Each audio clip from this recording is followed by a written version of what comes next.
সম্পদ, ঐশ্বর্য। মানুষ হয় নিজের সৌভাগ্যের দ্বারা এগুলো লাভ করে থাকেন বা কর্মের দ্বারা। সৌভাগ্য আসলে কি? গ্রহের দশা, যা প্রত্যেক মুহূর্তে বদলাতে থাকে। কর্মের মাধ্যমে যখন আপনি ধন অর্জন করেন, তখন সেই ধন আপনার আগামী প্রজন্ম লাভ করে। সেটা হয় সে ভোগ করে বা তার জন্য তার ভোগান্তি হয়। আর এটা নির্ভর করছে আপনার কর্মের ওপরে। কি কর্ম করেছেন আপনি সেই ধনকে লাভ করার জন্য।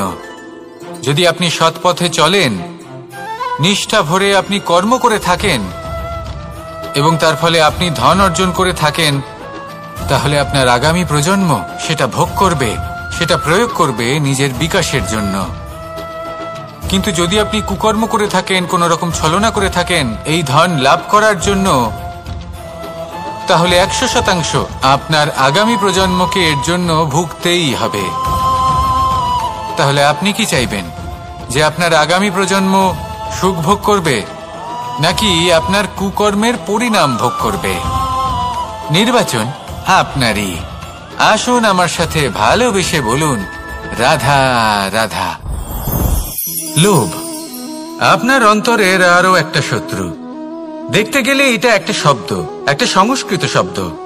লব ধাতু থেকে উৎপন্ন হয়েছে। এর অর্থ কিছু লাভ করা। কিছু লাভ করা অনুচিত নয়, আরো কিছু লাভ করাও অনুচিত নয়, কিন্তু সব থেকে বেশি আমি লাভ করব, আমি আরো চাই, আরো বেশি চাই, আরো বেশি পেতে চাই, এটাই হলো লোভ। আর এই লোভ যখন গ্রাস করে, তখন আপনি যা পেতে চান, সে ধনই হোক বা মানই হোক, তা অর্জন করার জন্য মানুষ যে কোনো স্তরে পৌঁছে যেতে পারে। যদি মানুষ ধন অর্জন করতে চান, তাহলে তার জন্য তারা অধর্মের পথেও চলতে পারেন। যদি সম্মান অর্জন করতে চান, তাহলে অন্য মানুষকে ছোটও করতে পারেন। শেষ পর্যন্ত আপনার এটা মনে হতে পারে যে যদি একটু অল্পই প্রাপ্ত করতাম, কিন্তু ভালোবেসে প্রাপ্ত করতাম, এই জীবন আরো অনেক বেশি সুখী হতো। লোভ আপনার জীবনে, আপনার মনে কখন যে প্রবেশ করবে সেটা আপনি জানতেও পারবেন না। তাই এটা চিনতে শিখুন আর তৎক্ষণাৎ জীবন থেকে বাইরে ফেলে দিন। যা কিছু লাভ করতে চান তা ভালোবেসে লাভ করুন, আর সেই ভালোবাসার সাথেই বলুন, রাধা রাধা। জীবনে ক্ষমা চাওয়া তাও কিছুটা সহজ, ক্ষমা করতে পারা অত্যন্ত কঠিন। ক্ষমা 2 অক্ষরের এই শব্দ হতে পারে, কিন্তু অত্যন্ত বড় এই শব্দ, অত্যন্ত গুরুত্বপূর্ণ এই শব্দ। কখনো কখনো অন্য কাউকে ক্ষমা করে দেওয়া তাও কিছুটা সহজ কাজ, কিন্তু নিজেকে ক্ষমা করতে পারা অত্যন্ত কঠিন হয়ে দাঁড়ায়। অতীতে যদি আমাদের এমন কোনো ভুল হয় যে কারণে আমরা নিজেকে ক্ষমা করতে পারি না, অনেক সময় এমন কিছু ভুল করে বসি যে বিষয় শুধু আমরাই জানি, কিন্তু আমরা নিজেকে ক্ষমাই করতে পারি না, আর আমাদের বিকাশ সেখানেই স্তব্ধ হয়ে যায়। কারণ যদি আপনি ক্ষমা করতে না শেখেন, নিজেকে ক্ষমা যদি না করতে পারেন, তাহলে তা আপনার জীবনের সব থেকে বড় বাধা হয়ে দাঁড়াবে। সেই জন্য জীবনে অবশ্যই শিখুন যে কিভাবে নিজেকে ক্ষমা করতে হয়, আর শিখুন যে আগের করা ভুল আবার কি করে না করা যেতে পারে। এই মন হালকা হবে আর প্রসন্ন হয়ে বলবে, রাধা রাধা। এই সংসারে যখনই কোনো সমস্যা আসে, তখন আমরা আমাদের সব থেকে বড় সম্বলের কাছে আশ্রয় খুঁজি, তা হলো আমাদের বিশ্বাস। এবার প্রশ্ন হলো এটাই যে এই বিশ্বাস কার উপর করা যেতে পারে? পরিবারের উপর, বন্ধুর উপর, নাকি তাদের উপর বিশ্বাস করা উচিত যাদেরকে আমরা কখনো সঙ্গ দিয়েছি? দেখুন, এই সংসারে বিপদের সম্মুখীন হলে কে আপনাকে সাহায্য করবে সেটা নির্বাচন করা আপনার হাতে নেই। সেটা সেই সকল ব্যক্তির উপর নির্ভরশীল যে তারা আপনাকে সাহায্য করবে নাকি করবে না। অর্থাৎ যখনই কোনো বিপদ আসে, সর্বপ্রথম তার সম্মুখীন আমাদের নিজেকেই হতে হয়, আর তার জন্য প্রস্তুত থাকা প্রয়োজনীয়। সেই শক্তি, সেই সাহস অর্জন করা প্রয়োজনীয়। দেখুন, যখনই অন্ধকার আসে, তখন সবার আগে কে আপনাকে ত্যাগ করে চলে যায়? আপনার নিজেরই ছায়া। এই অন্ধকারের সম্মুখীন হতে হয় অন্তরের প্রদীপের দ্বারা, অন্তরের আত্মা দ্বারা। তবেই আপনি অন্ধকারের ওপর জয়লাভ করতে পারবেন। সেই জন্য যে বিপদই আসুক না কেন, নিজেকে তার জন্য প্রস্তুত রাখা উচিত। সেই সাহস নিয়ে আসুন। এমন কোনো বিপদ নেই যা আপনাকে ভেঙে দিতে পারে। আসুন আমার সাথে ভালোবেসে বলুন, রাধা রাধা। মানুষ সবসময় চায় যে তার জীবনে যেন কখনো কোনো সমস্যাই না আসে। সে চায় তার জীবন যেন শুধুমাত্র শান্তি এবং সুখের দ্বারা পূর্ণ থাকে। কিন্তু এই চাহিদা অনুচিত কিছু নয়। আমরা সবাই এটাই চাই যে জীবনে সুখ থাক, শান্তি থাক।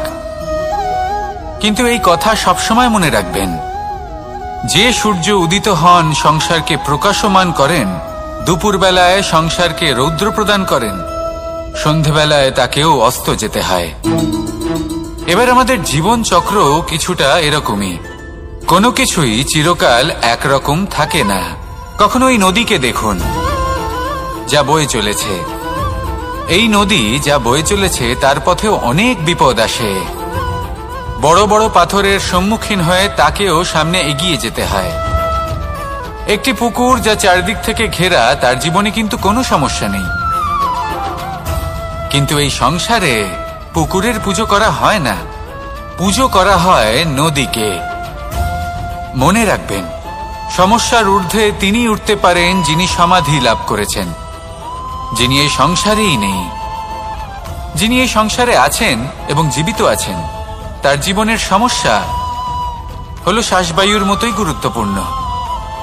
আসুন আমার সাথে ভালোবেসে বলুন, রাধা রাধা। আজ আমি আপনাকে একটা ছোট্ট কাহিনী শোনাবো।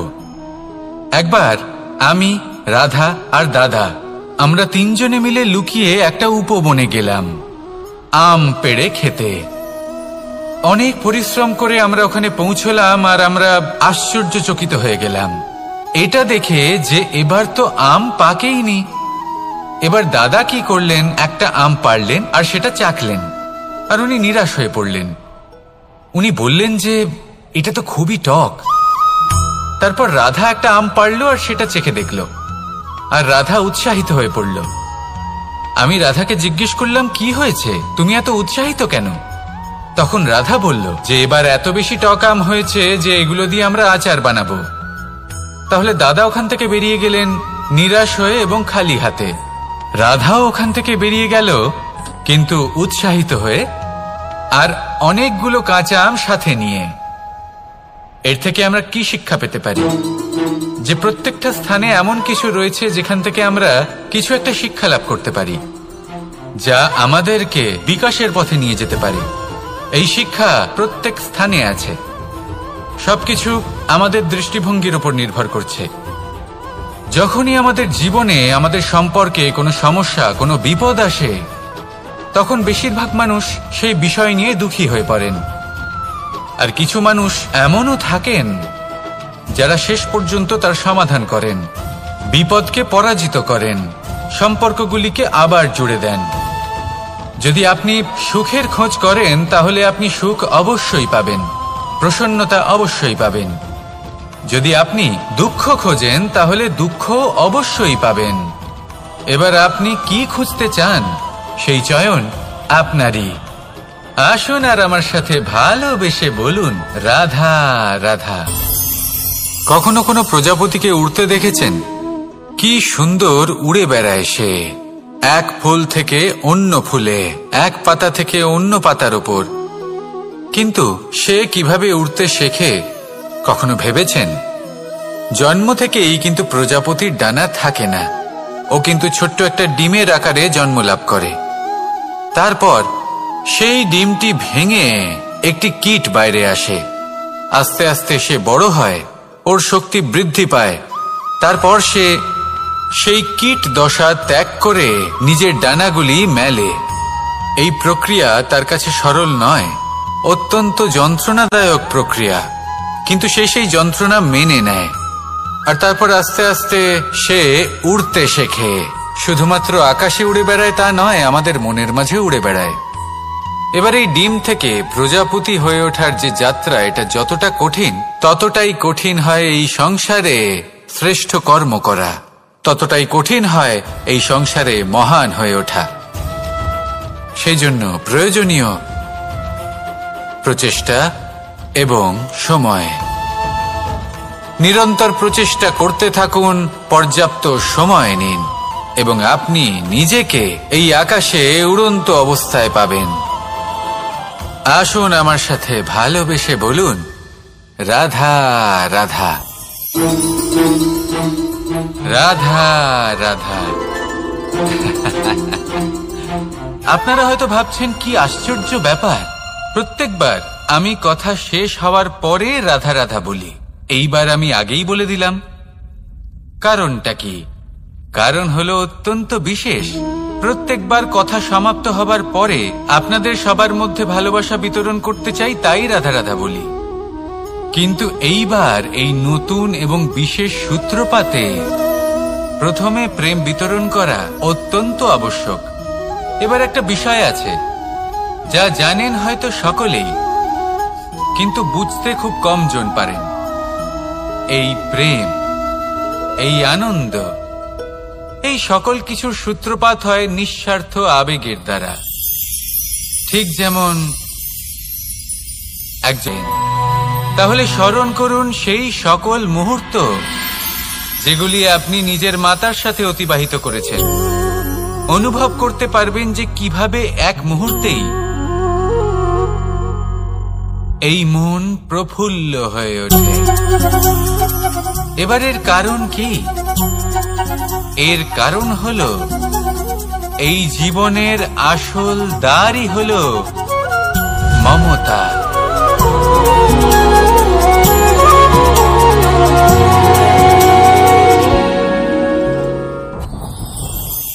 যত শক্তিশালী এই মন, তত শক্তিশালী এই শরীরও।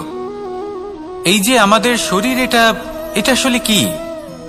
এ হলো একটা রথের মতো। আর একটা রথ ততক্ষণ চলতে পারবে না যতক্ষণ না তাকে কোনো সারথি চালাবে। এই মন হলো শরীরের সারথি। এবার ভাবুন, যদি এই সারথি শক্তিহীন হয়, দুর্বল হয়, তাহলে এই রথের কি হবে? এটা উচিত পথে চলতে পারবে না, উচিত গতিতে চলতে পারবে না, মন মতো স্থানে এটা পৌঁছতেও পারবে না। সেই জন্য মনের শক্তি অত্যন্ত প্রয়োজনীয়। এবার মনের শক্তি আমরা কোথা থেকে লাভ করি? দৃঢ়তার শক্তি থেকে। এবার এই শক্তি আমরা কিভাবে বাড়াতে পারি? আমরা প্রতিদিন কিছু নতুন স্থির করি, কিছু ছোট কিছু বড়। আর যেই আমরা নতুন কিছু পূর্ণ করি, আমাদের মনের শক্তি বেড়ে যায়। আর যদি পূর্ণ না করতে পারি, মনের শক্তি কমে যায়। একটা দেওয়ালের মতো ছোট ছোট ছোট ছোট শিলা আমরা একটার পর একটা স্থাপন করে একটা দেওয়াল তৈরি করি। এতগুলো পাথর যখন একত্রিত হয়ে যায়, তখন এমন এক দেওয়াল তৈরি হয় যাকে ভাঙা প্রায় অসম্ভব হয়ে দাঁড়ায়। সেরকমই হয় মন এবং দৃঢ়তা। ছোট ছোট কাজ করে নিজের লক্ষ্য পূর্ণ করুন। এই লক্ষ্য যদি পূর্ণ হয়, তবে মনের শক্তি বাড়বে।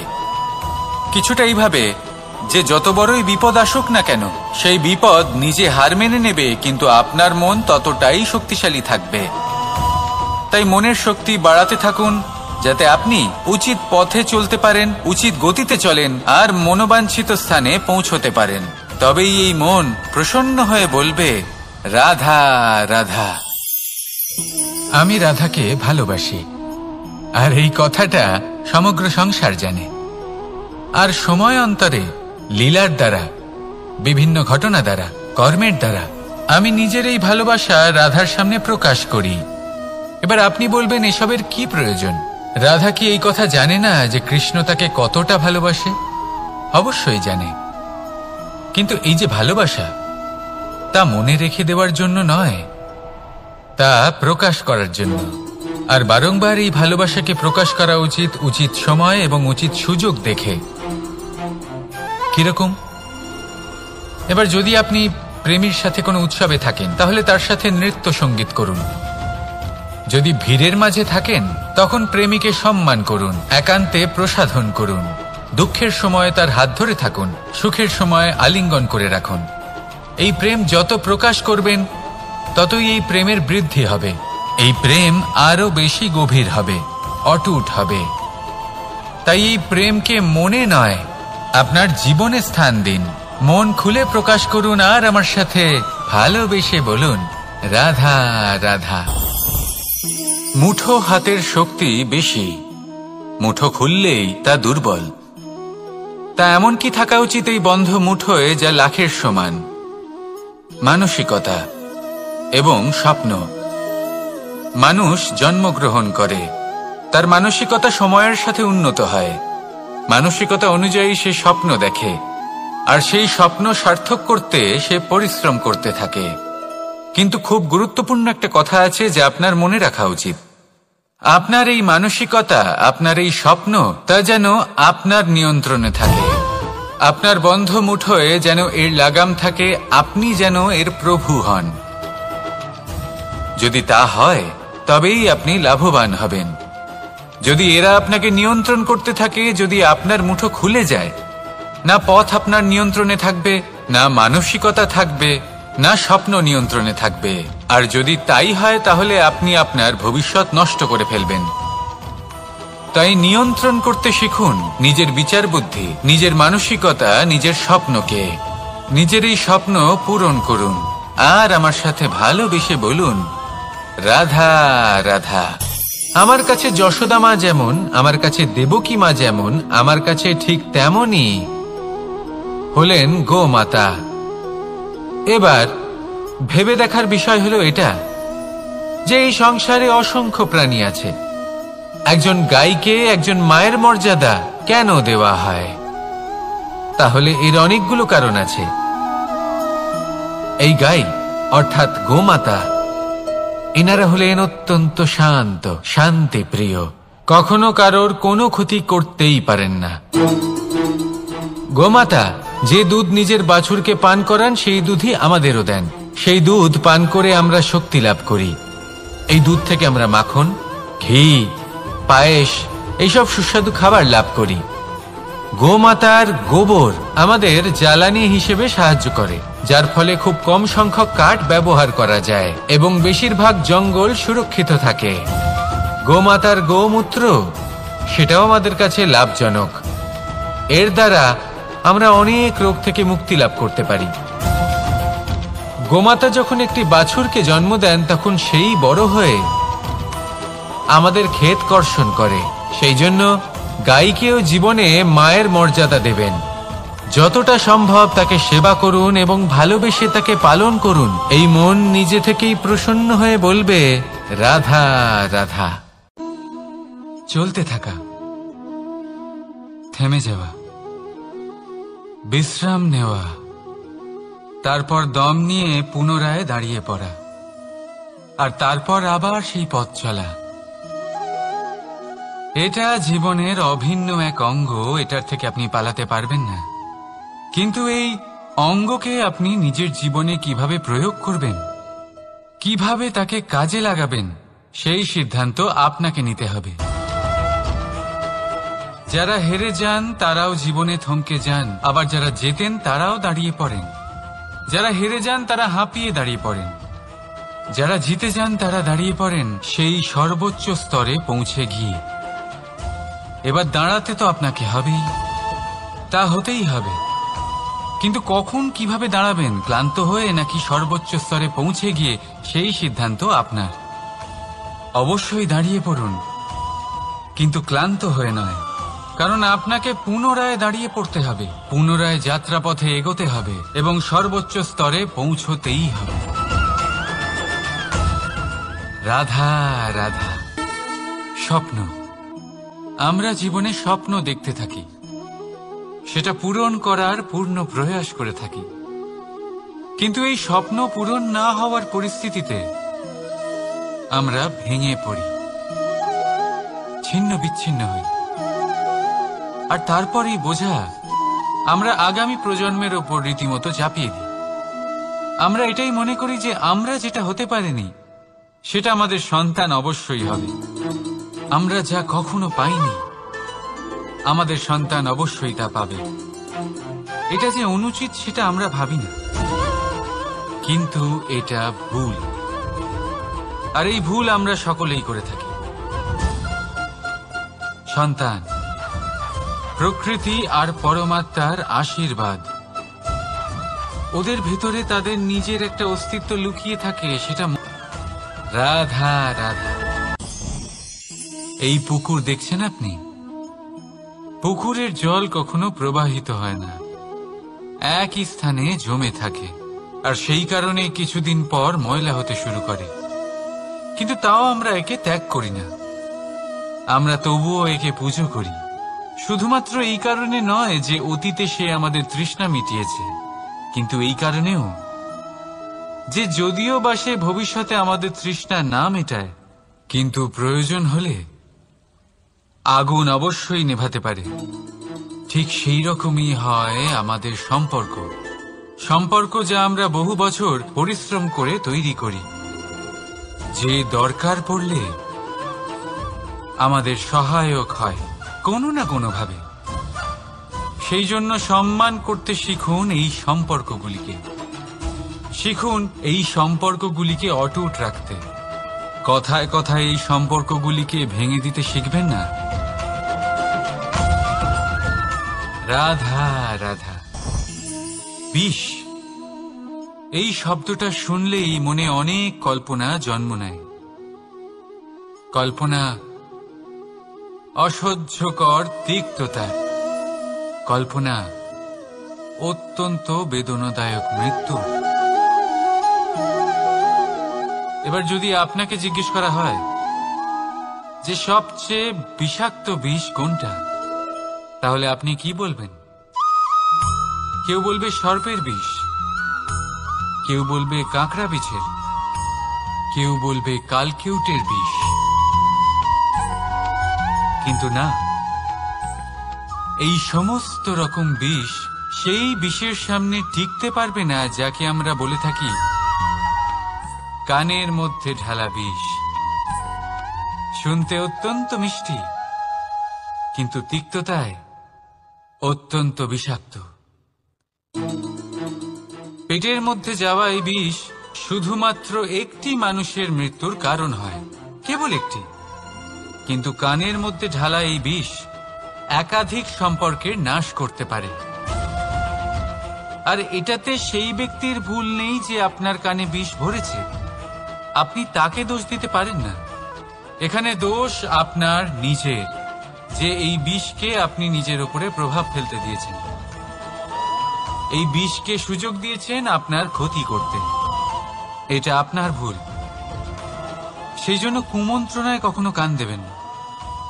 আপনার মনে ভালোবাসার দৃঢ়তা জাগিয়ে তুলুন আর নষ্ট করে দিন এই সংসারের সমস্ত বিষের প্রভাবকে। রাধা রাধা। জীবন, আমাদের এই জীবন, সুখ আর দুঃখ, এই দুইয়ের মিশ্রণ। এদের সংমিশ্রণই জীবনের ভারসাম্য বজায় রাখে।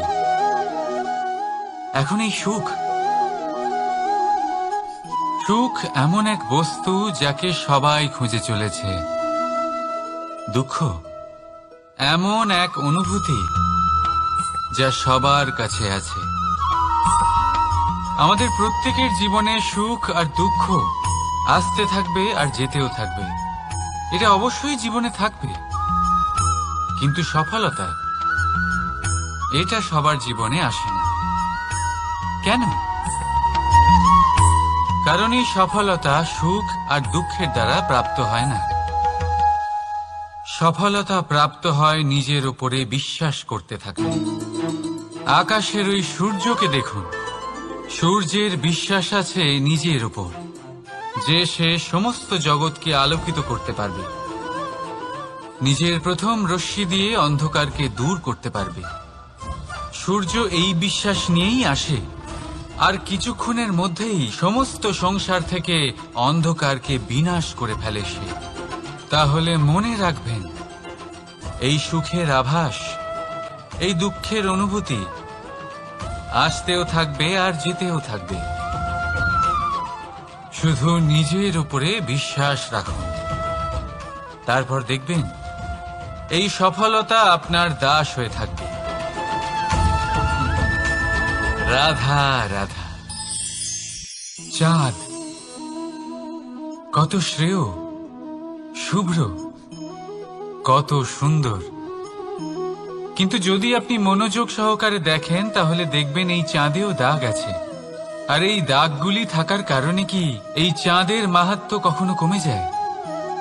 কখনো নয়। এর কারণ হলো চাঁদের নিরন্তর চেষ্টা। একবার এই আকাশে দেখুন, এই অন্ধকার সবসময় চেষ্টা করে চাঁদকে ঢেকে দেওয়া, কিন্তু এই চাঁদ সবসময় এই অন্ধকারের সাথে লড়াই করতে থাকে। অমাবস্যা থেকে শুরু করে চাঁদের এই যাত্রা পূর্ণিমা অবধি পৌঁছেই যায়। আর তাই এই চাঁদের পুজো করা হয়। এই কারণে এই চাঁদকে মাহাত্ম্য দেওয়া হয়। এইভাবেই যদি আপনার মধ্যে কোনো দোষ থাকে, কোনো খারাপ কিছু থাকে, তাহলে সেটা কোনো বড় ব্যাপার নয়। চেষ্টা করুন সেটাকে শুধরে নেওয়ার। কিন্তু সেই কারণে নিজেকে খারাপ মনে করা, এটা অনুচিত। নিজের ভুলগুলো, নিজের দোষগুলো, নিজের খারাপ দিকের কথা ভুলে আপনি এই সংসারের ভালোর দিকে প্রস্থান করেই দেখুন না। আপনি দেখবেন আপনার অন্তরের তেজ ঠিকরে বেরোচ্ছে। রাধা রাধা। এই পিঁপড়েদের দেখছেন আপনি?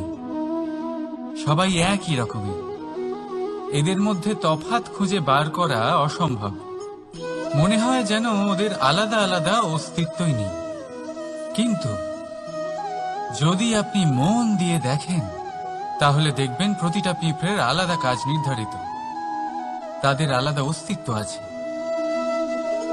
কেউ বাড়ি বানানোর জন্য মাটি সংগ্রহ করতে পটু, কেউ ঢিপি বানাতে পটু, কেউ খাবার খোঁজায় পটু, আবার কেউ সেই খাবার আনায় পটু। ঠিক সেরকমই হয় মানুষেরা। মনে হতেই পারে সবাই একই রকম, কিন্তু প্রতিটা মানুষের ব্যক্তিত্ব, প্রতিটা মানুষের অস্তিত্ব ভিন্ন হয়। আর সত্যি কথা বলতে কি, প্রতিটা মানুষের ভিন্নতাই আমাদের প্রগতির দিকে নিয়ে যায়। ভাবুন, যদি আপনাকে কারোর সাথে হাত মিলিয়ে চলতে হয়, তাহলে আপনাকে আপনার সোজা হাত তার উল্টো হাতে ধরে এগোতে হবে। এটাই সৃষ্টিকর্তার সৃষ্টির নিয়ম। ভিন্নতা, এই ভিন্নতাকে আশীর্বাদ ভেবে চলুন। এতে কোনো খারাপ নেই। রাধা রাধা। দাদা আমাকে বহুবার জিজ্ঞেস করেন যে কানাই, তুমি রাধার সাথে এই সংসারকে প্রেম শেখাতে এসেছো, তাহলে কেন তুমি রাধাকে এত বিরক্ত করো? কেন ও তোমাকে বিরক্ত করে? কেন এই ঝগড়াঝাটি হয়? কেন এই টানাপোড়েন চলে? এবার এটার উত্তর আমি কিছুটা এইভাবে দিতে চাই। পিঁপড়ে সেই বাড়িতেই প্রবেশ করে যেখানে মধু উপস্থিত আছে। যদি আপনার বাড়িতে মধু থাকে, কোনো মিষ্টি জিনিস থাকে, মিষ্টত্ব থাকে, তাহলে পিঁপড়ে সেখানে অবশ্যই প্রবেশ করবে। ঠিক এইরকমই হয় আমাদের সম্পর্ক।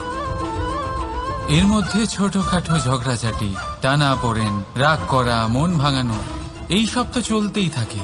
বিশেষ করে সেই সম্পর্কগুলিতে যেখানে মিষ্টত্ব আছে। মনে রাখবেন, যেই সম্পর্কে কোনো খুনসুটি নেই, রাগ করা, মান ভাঙানো নেই, কোনো ছোটখাটো ঝগড়াঝাটি নেই, সেই সম্পর্ক শুধুমাত্র মস্তিষ্ক দিয়ে পালন করা হচ্ছে, মন থেকে নয়। তাই মন থেকে ভালোবাসতে শিখুন। আর এই ছোটখাটো ঝগড়াঝাটির, এই অম্ল মধুর খুনসুটির আনন্দ উপভোগ করুন, কারণ এতেও ভালোবাসা আছে। রাধা রাধা।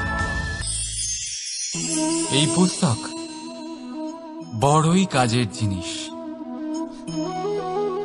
কাহিনী হোক, কবিতা হোক, স্মৃতি হোক, এতে যাই লিখে দেবেন তা ভবিষ্যতের পুঁজি হয়ে যাবে।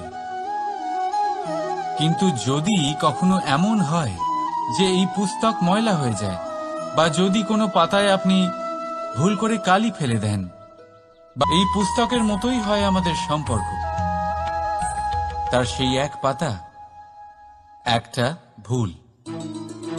তাই যে কোনো সম্পর্কে যদি কারোর কোনো ভুল হয়ে গিয়ে থাকে, তাহলে সেই ভুলকে সম্পর্ক থেকে দূরে করা সঠিক হবে, সেই ভুলকে ভুলে যাওয়াই সঠিক হবে।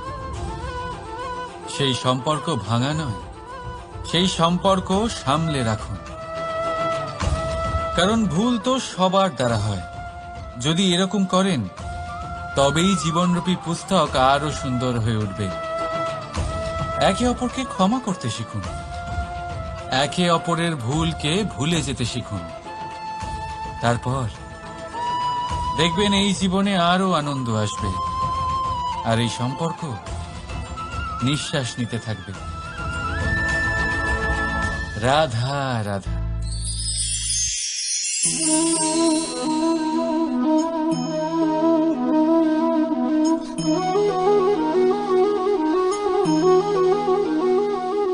আমার এই ছায়া দেখতে পাচ্ছেন আপনি? প্রকাশের স্রোত যখন মধুর আর দূরে থাকে, তখন এই ছায়া লম্বা হয়ে যায়। কিন্তু যেই প্রকাশের স্রোত মাথার উপরে চলে আসে, এই ছায়ার আকার ক্রমশ ছোট হতে থাকে, আর অন্ধকারে তো এই ছায়া বিলুপ্ত হয়ে যায়। কিছুটা এরকমই হয় আমাদের অহংকার। সুখের আগমন হলে, বৈভবের উপলব্ধিতে এটা বাড়তে থাকে। কিন্তু যেই সংকটের তাপ বেড়ে ওঠে, অহংকার ছোট হতে থাকে। আর যখন সংকটের এই অন্ধকার আমাদের চারিদিক থেকে ঘিরে ধরে, তখন এই অহংকার আমাদের ছায়ার মতোই বিলুপ্ত হয়ে যায়। আর কেউ নয়,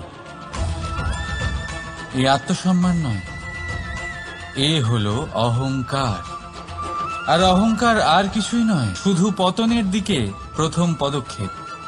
আর এই জীবনে পতনের দিকে নয়, প্রেমের দিকে এগিয়ে যান। আর আমার সাথে ভালোবেসে বলুন, রাধা রাধা। আপনি কি কখনো ফলে ফুলে পরিপূর্ণ বৃক্ষ দেখেছেন? তার ডালগুলো কিরকম স্বাধীনভাবে বেড়ে ওঠে। কিন্তু যদি এই ডালগুলো মূলের সাথে ঠিকভাবে যুক্ত না থাকে, সেই বৃক্ষের মূলগুলি গভীর না হয়, তাহলে কি হবে? তাহলে কি সে সেই সব সুবিধা পাবে? কখনোই নয়। সেই বৃক্ষের ডাল পড়ে যাবে, সেই বৃক্ষ ভূমিষ্ঠ হয়ে যাবে। ঠিক সেইভাবেই চিন্তাভাবনার স্বাধীনতার আনন্দ আপনি তখনই আস্বাদন করবেন, যখন আপনার শিক্ষা গভীর হবে। তাই স্বাধীন থাকুন দৃষ্টিভঙ্গিতে, কিন্তু যুক্ত থাকুন শিক্ষার সাথে। রাধা রাধা। সমাজ, আমরা এই সমাজে বাস করি, আর বহুবার একটা গুরুত্বপূর্ণ কথা ভুলে যাই। এই সমাজ আমরা সকলে মিলে তৈরি করি।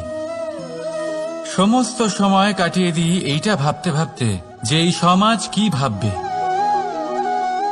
আমার কি করা উচিত, আমার কি ভাবা উচিত, কি পড়া উচিত, কোনটা সঠিক কোনটা ভুল। যদি আমি এটা করি, তাহলে কয়েকজনের এটা মনে হবে না তো যে আমি খারাপ, যখন আমি তা নই। মনে ভয় উৎপন্ন হয় সেই কয়েকজন মানুষের জন্য। তার কারণ হলো আমরা আমাদের মনের কথা শুনতে পাই না, না শুনতে পারি, না বলতে পারি, আর না করতে পারি। সেই কয়েকজন মানুষের ভয় আমরা খারাপের বিরোধিতা করা ছেড়ে দিই। কিন্তু কখনো নিজেকে জিজ্ঞেস করুন, শেষ পর্যন্ত কারা এই কয়েকজন মানুষ? এই সংসারে প্রতিটি মানুষেরই নিজের আলাদা আলাদা ব্যক্তিত্ব আছে, আলাদা দৃষ্টিভঙ্গি আছে। তাই যদি আপনি এটা ভাবেন যে আপনি সবাইকে খুশি করতে পারবেন, তাহলে আপনি ভীষণ বড় ভুল করছেন। জীবনে কর্ম তাই করুন যাতে আপনার অন্তরাত্মা সন্তুষ্ট হয়। আর অন্তরাত্মা সন্তুষ্ট তখনই হবে যখন আপনার কর্ম শুভ হবে। তাই নিজের মনের কথা শুনে এই সংসারে শুভ কর্ম করতে থাকুন, তবেই এই সংসারের কর্মে আপনি সার্থক হবেন। রাধা রাধা। এই পাতাকে দেখুন, কত কোমল, কত শীর্ণ। যদি এর উপরে একটুও জোর খাটান বেঁকে যাবে। পাতা তো এরকমই হয়, একটু জোর খাটালেই তা বেঁকে যায় এদের নমনীয়তার জন্য। কিন্তু ওদের এই নমনীয়তার জন্য ঝড়ে বিপর্যয়ে ওরা ভেঙে পড়ার থেকে বেঁচে যায়। যদি এদের বদলে কোনো দৃঢ় বৃক্ষ হয়, তখন হাওয়ার তীব্র গতি সে সহ্য করতে পারে না, তার সম্মুখীন হতে পারে না, ভেঙে পড়ে যায় সে। ঠিক সেই রকমই হয় আমাদের সম্পর্ক। যদি এর মধ্যে সেই সম্পর্কের সামনে নত হতে শিখুন। রাধা রাধা। প্রেম, আমরা সকলে প্রেম করি, প্রেম পাওয়ার চেষ্টা করতে থাকি। আর এমনও অনেক মানুষ আছেন যারা প্রেম অর্জন করেও ফেলেন, কিন্তু সেখান থেকে শুরু হয় এক নতুন অধ্যায়ের। আচমকা দুই প্রেমীর কিছু অনুচিত বলে মনে হতে থাকে। আচমকা দুজনে নিজেদের অস্তিত্ব নিয়ে বিচলিত হতে থাকেন। এবার এমন হলে কি করা যেতে পারে? দেখুন, এই হলো হলুদ,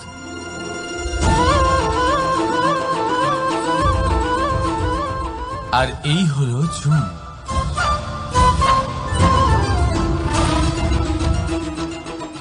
এবার এটাকে দেখুন, যখন চুন আর হলুদকে একসাথে মিলিয়ে দেওয়া হলো, তখন ওরা নিজেদের রং ত্যাগ করে দিয়ে একটা নতুন রং তৈরি করল। প্রেমের রঙও কিছুটা এইভাবে অর্জন করা হয়। এখানে কোনো আমি থাকে না, শুধু আমরা হয়, শুধু একাত্ম হয়। সেই জন্য ত্যাগ করুন নিজের অস্তিত্বকে, আর মনের উত্তেজনাকে আলিঙ্গন করুন। তারপর দেখুন আপনার এই প্রেম আপনাকে কোথায় কোথায় নিয়ে যায়। রাধা রাধা।